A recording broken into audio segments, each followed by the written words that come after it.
ಇಲ್ಲಿ ತೋರಿಸಿರುವ ಒಂದು ರಾಸಾಯನಿಕ ಕ್ರಿಯೆಯನ್ನು ವೀಕ್ಷಿಸಿದಾಗ ತಮಗೆ ಗೊತ್ತಾಗತ್ತೆ ಯಾವ ವಿಷಯದ ಬಗ್ಗೆ ಈ ವಿಡಿಯೋ ಇರಬಹುದು ಎಂದು.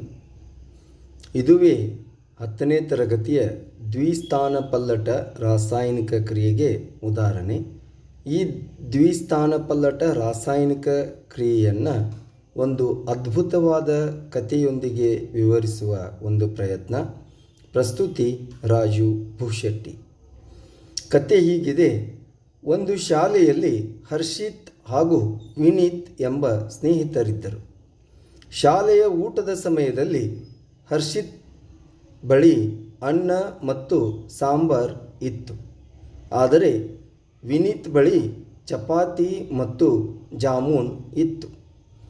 ಆದರೆ ಹರ್ಷಿತನಿಗೆ ಜಾಮೂನ್ ಎಂದರೆ ತುಂಬ ಇಷ್ಟ, ವಿನೀತನಿಗೆ ಸಾಂಬಾರ್ ಅಂದರೆ ಇಷ್ಟ.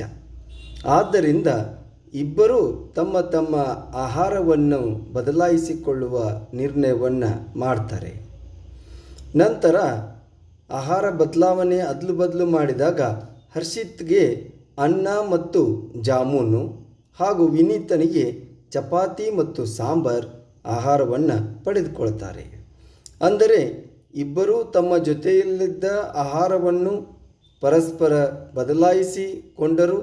ಇದೇ ರೀತಿ ರಸಾಯನಶಾಸ್ತ್ರದಲ್ಲಿ ನಡೆಯುವ ಕ್ರಿಯೆಯನ್ನು ನಾವು ದ್ವಿಸ್ಥಾನ ಪಲ್ಲಟ ಕ್ರಿಯೆ ಎಂದು ಕರೆಯುತ್ತೇವೆ.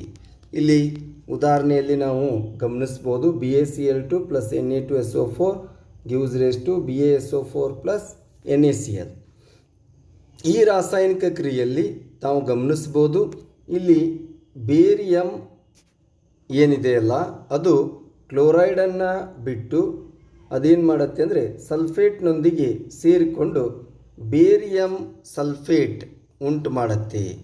ಅದೇ ರೀತಿ ಇಲ್ಲಿರುವಂಥ ಸೋಡಿಯಮ್ಮು ಅದು ಸಲ್ಫೇಟನ್ನು ಬಿಟ್ಟು ಅದೇನು ಮಾಡುತ್ತೆ ಅಂದರೆ ಇಲ್ಲಿರುವಂಥ ಕ್ಲೋರೈಡ್ನೊಂದಿಗೆ ಸೇರಿಕೊಂಡು ಸೋಡಿಯಂ ಕ್ಲೋರೈಡ್ NaCl ಉಂಟಾಗುವುದನ್ನು ನಾವಿಲ್ಲಿ ಗಮನಿಸಬಹುದು.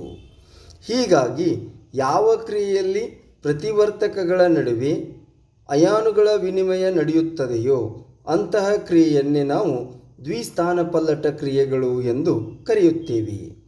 ಇನ್ನು ವಿಭಿನ್ನ ರೀತಿಯ ಪರಿಕಲ್ಪನೆಗಳನ್ನು ಆಧಾರವಾಗಿಟ್ಟುಕೊಂಡು ಕಥೆಯ ಮೂಲಕ ಸಾಕಷ್ಟು ವಿಚಾರಗಳನ್ನು ಗಮನಿಸೋಣ. ಧನ್ಯವಾದಗಳು.